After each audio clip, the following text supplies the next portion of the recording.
भोले जी और माता पार्वती जी के कमल चरणों में गोर छुके गोर लागतानी हमार प्रणाम स्वीकार हो। माँ जगदम्बा भवानी के कमल चरणों में गोर छुके गोर लागतानी हमार प्रणाम स्वीकार हो। सब देवी देवता के कमल चरणों में गोर छुके गोर लागतानी हमार प्रणाम स्वीकार हो। नीलम दीदी हरिंदर भैया के कमल चरणों में गोर छुके गोर लागतानी हमार प्रणाम स्वीकार हो। सब गुरु भाई बहना के कमल चरणों में गोर छुके गोर लागतानी हमार प्रणाम स्वीकार हो। आशीर्वाद के चाहना बा।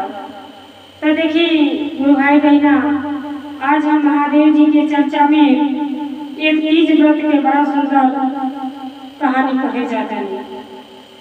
तो देखिए भक्ति में कितना शक्ति बा, कैसे महादेव जी के कृपा बरसल बा कि बहिन के जीवन संवर गल बा। कथा बहुत ही सुंदर बा। कथा के जब शुरू से अंत तक देखो तो आप लोगों के बहुत कुछ सीखने की मिली और आनंद भी आई। कथा को आधा अधूरा ना सुनने के चाहिए। तो देखिए गुरु भाई बहना, एक नगर में एक राजा बना।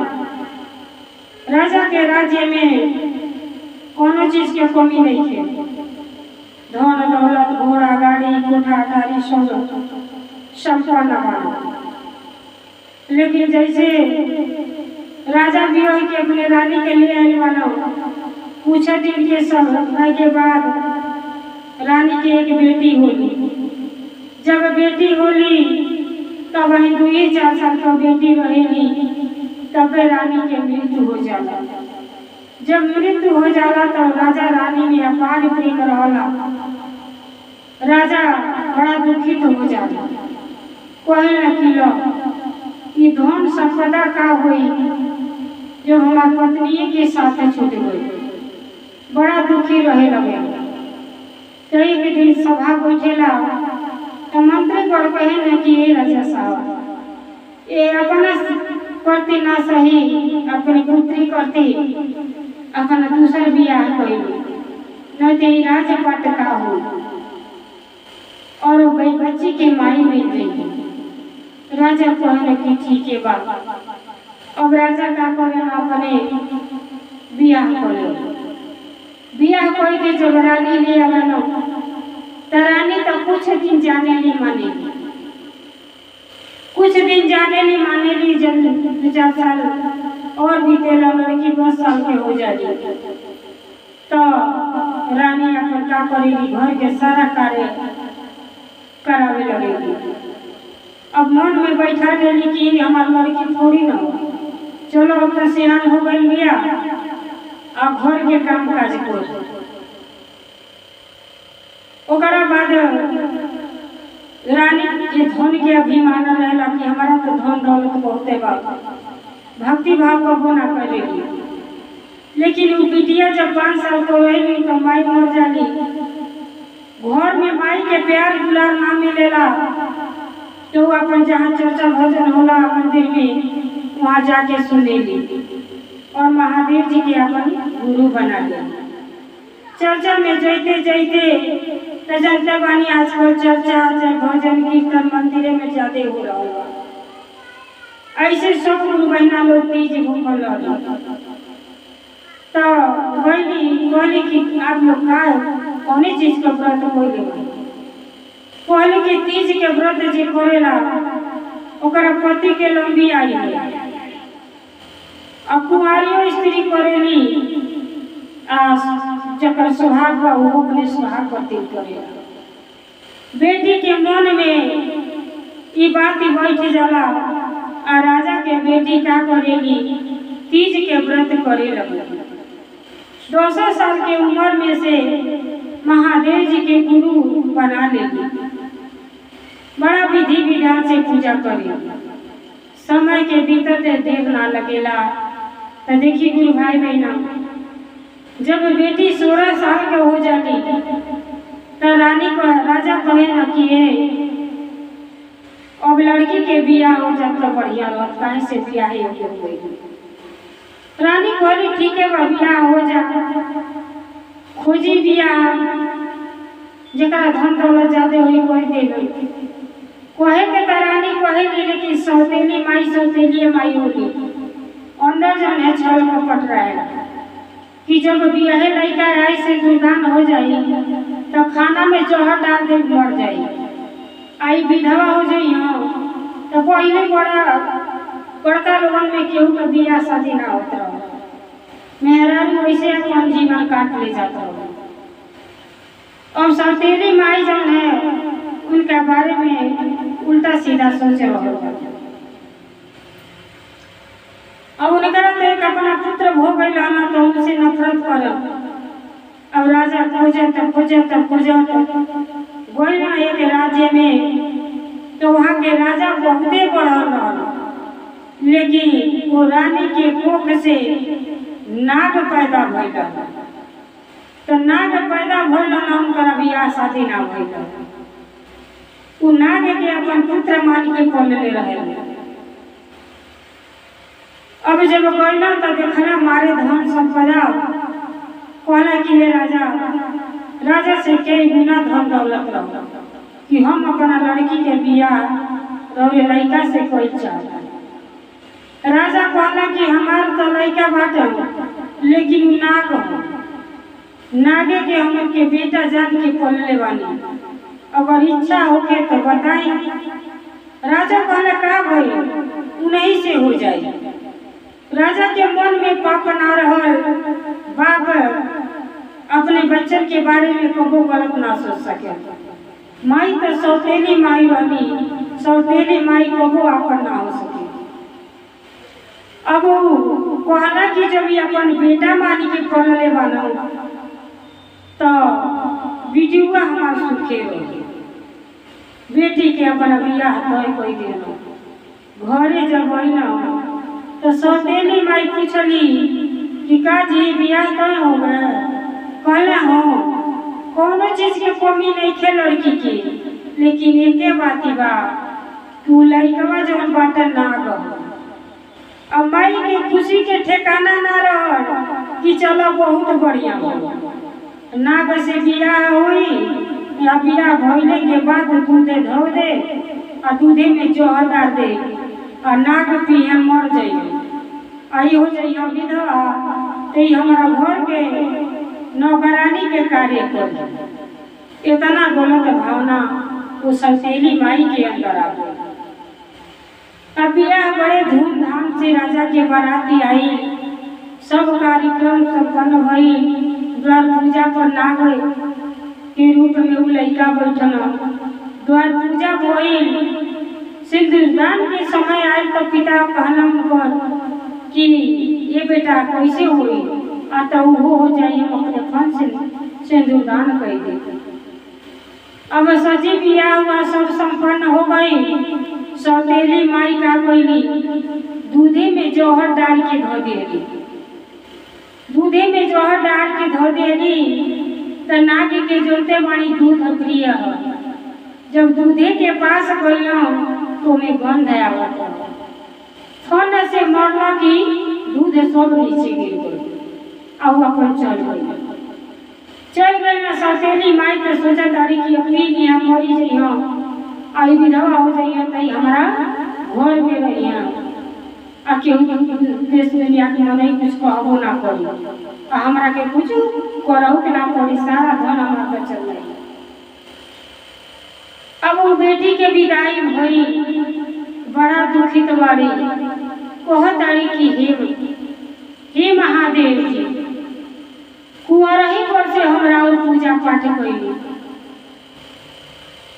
और हमार जन्मते कि माई के साथ छोड़ा देली। अब बियाह भइल ते नाग से हमार जीवन कैसे कटी? हे महादेव जी, हर हर महादेव।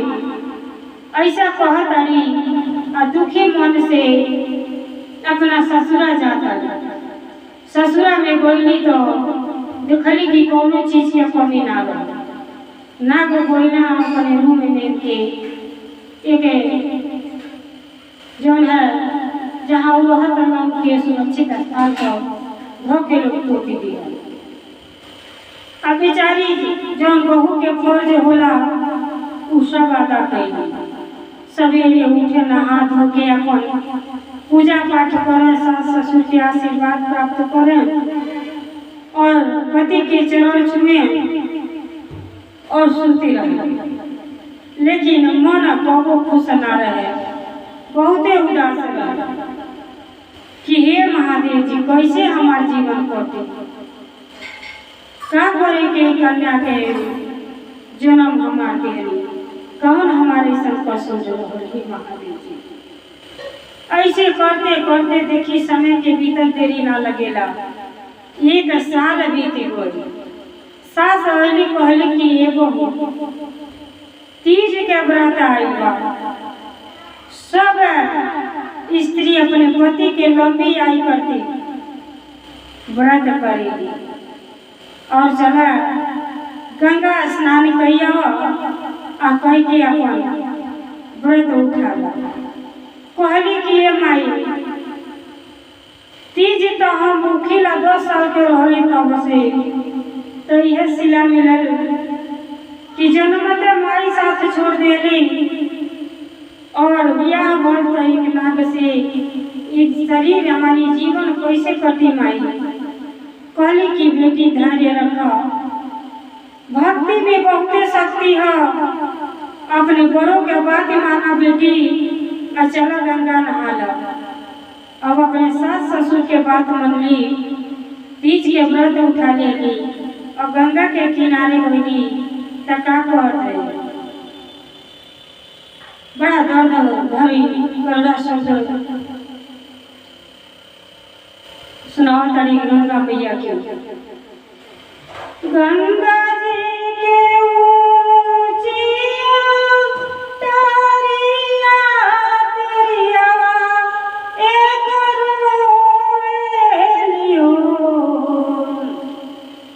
गंगा जी के ऊंचिया तारिया तेरिया एक रोलियो, गंगा मैया पानी लहरिया मोही दे तू तडूबी दसी मारी जयती हो। गंगा मैया हमके दे तू तडूबी धसी मारी जयती हो। किया तोर सास ससुर दुख किया नाई हार दूर हो। किया तोर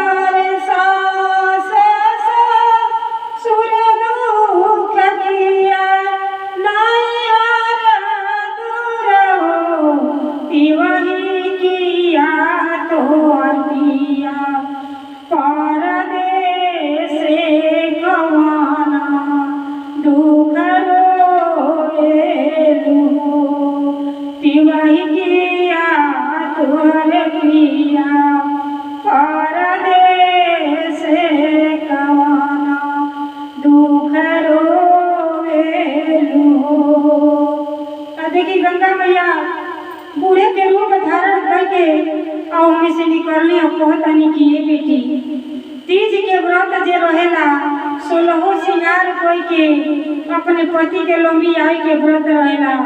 तोहरा कौन ऐसा संकट पड़ल बा कि गंगा के किनारे आके रोतारू। तोहर ससुरा में दुख बा कि नैहर में कि तोहरा पति से कौन दुख बा। त का कहता रे नाही मोर सास ससुर दुख नाही नाई हार दूर हो। गंगा मैया नाही मोर पिया परदेश पिया मोर नाग दुख रो गंगा मैया पिया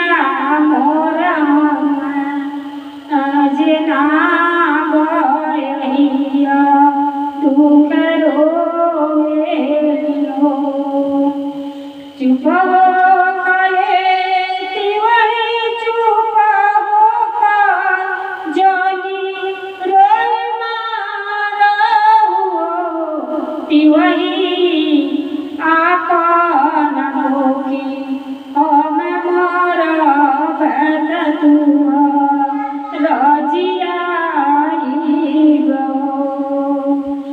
चुप हो कए तिरिया चुप हो कजली तू कोई बोले नाथ जब गिरा पातुआर सोहाग लौटी गई है। माता जी कहतनी कि हे बेटी तू इतना मन करम प्रचल से पूजा पाठ करेलू तोहरा पर महादेव जी के कृपा जरूर हुई और तुहार पति जब बाटे नाग जोनी से मुक्ति पाइया और मनुष्य के रूप में जरूर प्राप्त होइया। बेटी जनी रो चुपा जा बेटी। और बेचारी अपन गंगा स्नान करेली कोई के घरे आवेली तो देखी भक्ति में कितना शक्ति हो। जब घरे आवेली तो देखेली कि उनके रूम में खूब सुंदर 20-22 साल के नौजवान लड़का उनके बेटे को बैठल है ना तो बेचारी डेरा जाली कहली कि आई दाई घर में हमारे किया गई अपना सास के पास दौड़ जाली कहली कि अम्मा जी हम तो घाटे को बोलनी आ देखी ना कहाँ रहा संगे रहनी भोर में ना जानी कि आके बैठल। अब सास जाली तो सचमुच देखेली फिर ससुर जाना भोर के सारा लोग जाला दिखेला बैठेला पूछेला लोग कि तू के हवा यहाँ आके बैठल बाड़ो तो कहना कि हम दूसर क्यों ना हई अम्मा स्वयं तुहार बेटा हई। कहली कि ना हमारे बेटा तो सांप पैदा भलो न सांप के अपन दूध पिया के जियौनी तो कैसे तू हमार बेटा हो के सकेला।